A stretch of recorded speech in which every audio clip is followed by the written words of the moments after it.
10th class का बहुत ही एक इम्पोर्टेंट पार्ट है मेंस्ट्रुएशन का व्रत।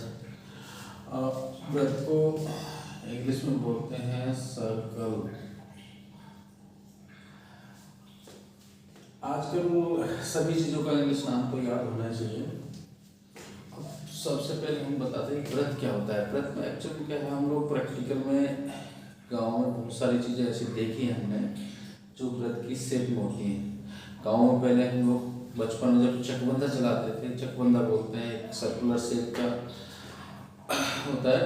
इसके अलावा जैसे लेडीजें घरों में जो चूड़ा पहनती हैं और बहुत सारे जैसे हम किसी धागे में किसी पत्थर को बांध के गोल गोल घुमाते हैं तो जो उसकी शेप जो बन के आती है वो भी एक सर्कल का ही शेप होता है।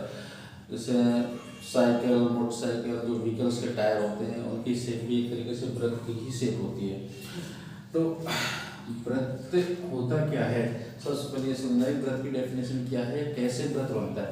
एक्चुअली होता क्या है, व्रत मान के चलो एक बिंदु है, इस बिंदु से समझना, इस बिंदु से समान दूरी पर रहने वाले समस्त बिंदुओं का बिंदुपथ व्रत कहलाता है।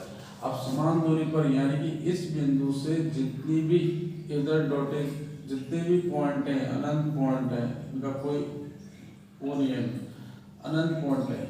लेकिन एक बात ध्यान रखना, समान दूरी यानी कि इस पॉइंट से जितने भी समान दूरी पर रहने वाले समस्त बिंदुओं का बिंदुपथ व्रत कहलाता है।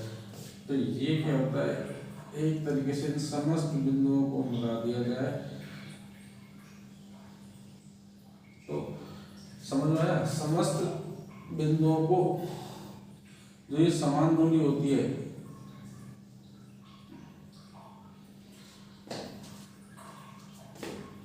एक बिंदु से समस्त समान दूरी पर रहने वाले समस्त बिंदुओं का बिंदुपथ व्रत कराता है। और ये समान दूरी होती है, इसी को हम बोलते हैं त्रिज्या, रेडियस।